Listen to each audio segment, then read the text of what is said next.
نحمدہ ونصلی علی رسولہ الکریم فاعوذ باللہ من الشیطان الرجیم بسم اللہ الرحمن الرحیم۔ دین کی توفیق اللہ کے محبوب ہونے کی علامت ہے۔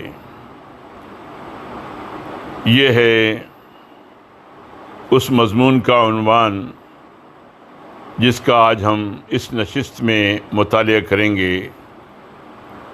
یاد رہے کہ ہم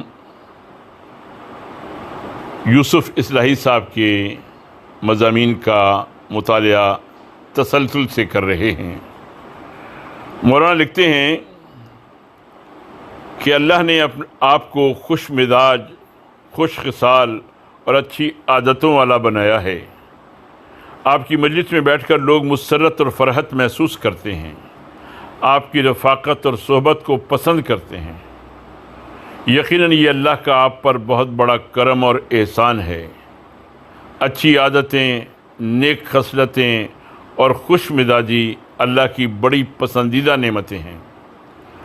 اللہ نے آپ کو صحت، قوت اور حسن و جمال سے نوازا ہے۔ صحت و جمال بھی اللہ کی بڑی اہم نعمت ہے۔ اس نعمت کی قدر کیجیے اور صحت کو ہرگز نہ بگڑنے دیجیے۔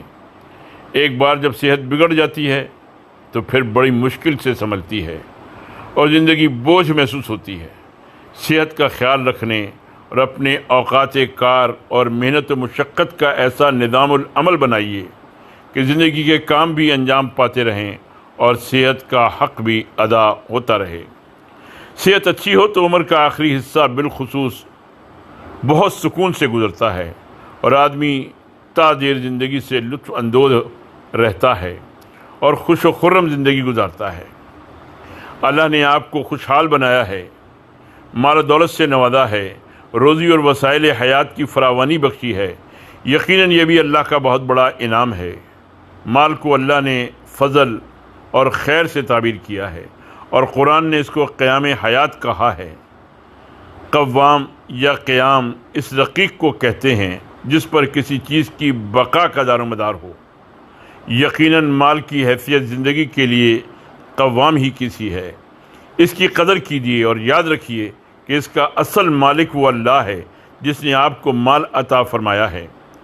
بہت محدود مہلت حیات کے لیے اس نے آپ کو اس کا امین بنایا ہے۔ یہ صحیح ہے کہ اس کے حصول کے لیے آپ نے جد و جہد اور محنت کی ہے اور زندگی کا بہترین وقت لگایا ہے۔ آپ کو یقیناً حق ہے کہ اس سے فائدہ اٹھائیں، اپنی سہولت اور آسائش کا سامان اس کے ذریعے فراہم کریں اور اللہ کے دیے ہوئے وسائل سے اپنی زندگی کو پرسکون، پر لطف اور بارونق بنائیں۔ مگر یہ ہرگز نہ بھولیں کہ آپ کے رب نے جو کچھ دیا ہے اس کے لیے یہ ہدایت بھی فرمائی ہے کہ آپ اس کو کہاں کہاں اور کیسے کیسے خرچ کریں، مگر خرچ کرنے کی آزادی اور اختیار آپ کو ضرور دیا ہے۔ یہ گوناگون نعمتیں جو اللہ نے آپ کو دے رکھی ہیں، ان کا شمار اور حساب انسان کے بس سے باہر ہے۔ تمام نعمتوں کا شمار ہی نہیں بلکہ کسی ایک نعمت کے فیوز و برکات کا حساب و شمار بھی ممکن نہیں۔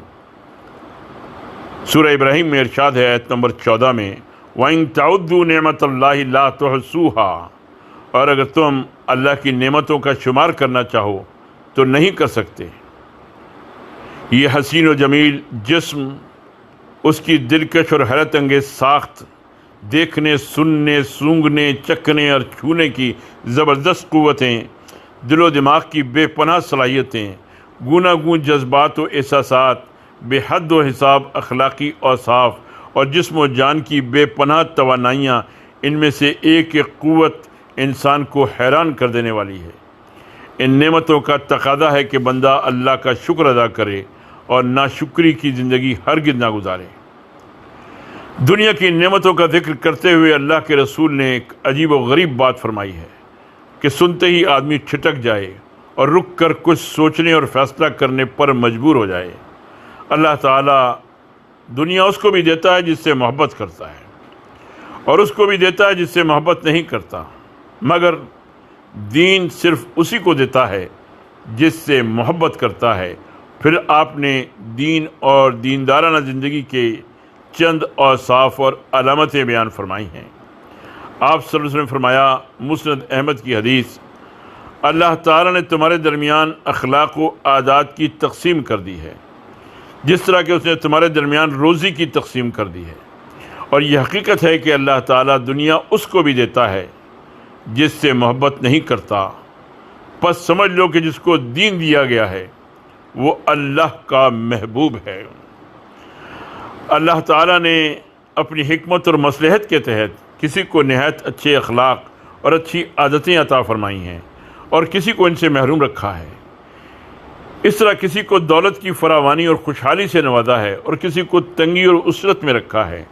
نہ اچھی عادتیں، خوش مزاجی اور خوش گفتاری اس بات کی دلیل ہے کہ اللہ نے اس بندے پر کرم فرمایا ہے، اور نہ تنگ دستی، سخت مزاجی اور درستی اس بات کی دلیل ہے کہ اللہ اس بندے سے ناراض ہے اور اس پر عطا فرمایا ہے۔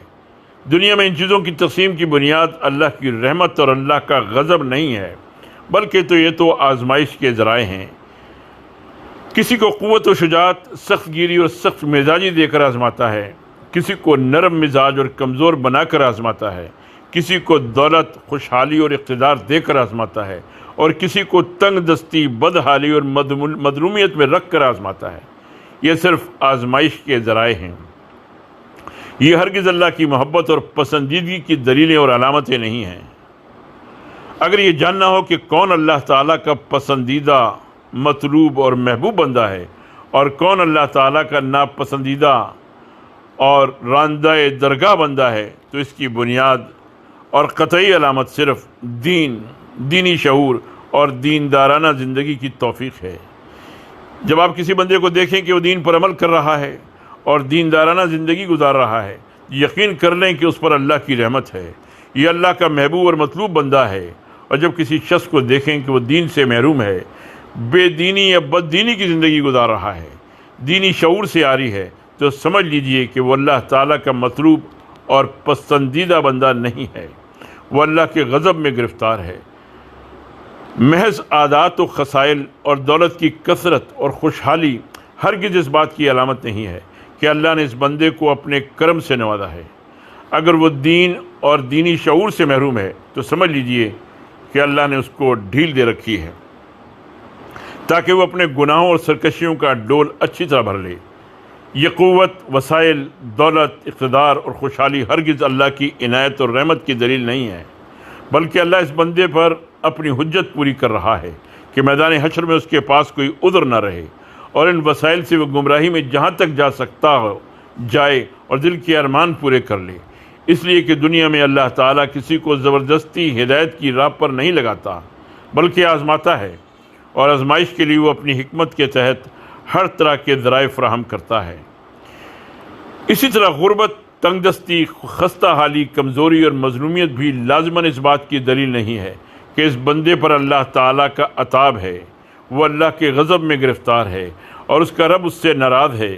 اگر ان کمزوریوں کے ساتھ وہ بندہ دیندار ہے، دینی ذوق اور دینی شعور رکھتا ہے، اللہ اور رسول کا فرما بردار ہے، اور ان سختیوں اور مصیبتوں کے باوجود وہ دیندارانہ زندگی گزار رہا ہے، تو یقین کر لیجئے کہ وہ اللہ تعالیٰ کا پسندیدہ، مطلوب اور محبوب بندہ ہے۔ ان آزمائشوں میں مبتلا کر کے اللہ تعالیٰ اس کی وفاداری کے مرتبے کو بلند کرنا چاہتا ہے، اپنی حکمت کے تحت اسے کندن بنانا چاہتا ہے، اور ہر غل و غش سے پاک کر کے بلند درجات سے نوازنے کے لیے اپنے پاس بلانا اور مقربین میں شامل فرمانا چاہتا ہے۔ اللہ کی نظر میں کون محبوب ہے اور کون مبغوض، کون مقرب ہے اور کون راندہ درگاہ، اس کی فیصلہ کن بنیاد اور علامت دین ہے۔ جس کو بھی اللہ نے دین کی دولت دی ہے اور دیندار بن کر رہنے کی توفیق بخشی ہے، خواہ وہ صحت و خوشحالی میں ہو یا کمزوری، بیماری اور تنگ دستی میں، یقیناً وہ اللہ کا پیارا، اس کا محبوب اور مطلوب بندہ ہے۔ اور جو دین سے محروم، اللہ اور اس کے رسول کی نافرمانی کی زندگی گزار رہا ہے، خواہ وہ تنگی اور اسرت، خستہ حالی اور مظلومیت کی زندگی گزار رہا ہو یا خوشحالی اور صحت و اقتدار کی، بہر کیف وہ اللہ تعالیٰ کا ناپسندیدہ اور راندہ درگاہ ہے اور اللہ کے غضب میں گرفتار ہے۔ کسی کو دنیا کی نعمتوں سے مالا مال دیکھ کر آپ یہ فیصلہ نہیں کر سکتے کہ اللہ اس بندے سے خوش ہے اور اس سے محبت کرتا ہے۔ دنیا کی نعمتیں اس کو بھی دی جاتی ہیں جو اللہ تعالیٰ کا محبوب ہے، اور اس کو بھی دی جاتی ہیں جو اللہ تعالیٰ کا مبغوض ہے اور جس پر وہ غضبناک ہے۔ البتہ جب آپ کسی شخص کو دین کی نعمت سے مالا مال دیکھیں تو یقین کر لیں کہ اس بندے پر اللہ کی نظر کرم ہے اور یہ رب کا پیارا اور محبوب و مطلوب بندہ ہے۔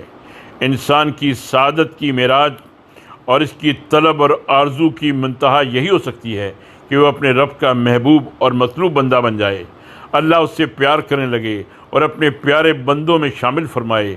اگر ہم واقعی اس آرزو میں سچے ہیں، یہ تمنا حقیقتاً ہمارے دل میں ہے اور ہم اپنے رب کے مطلوب بندے بننا چاہتے ہیں، تو حتمی فیصلہ کریں، اٹل عزم کریں اور یکسوئی، دل جمعی اور نشاط کے ساتھ دیندارانہ زندگی گزاریں، شعور کے ساتھ دیندارانہ بن کر رہیں اور پوری زندگی میں اللہ اور رسول کی اطاعت میں سرگرم رہیں اور رسول اللہ صلی اللہ علیہ وسلم کی اطاعت کی لذت سے کسی لمحے بھی اپنی زندگی کو محروم نہ ہونے دیں۔ وما علینا الا البلاغ۔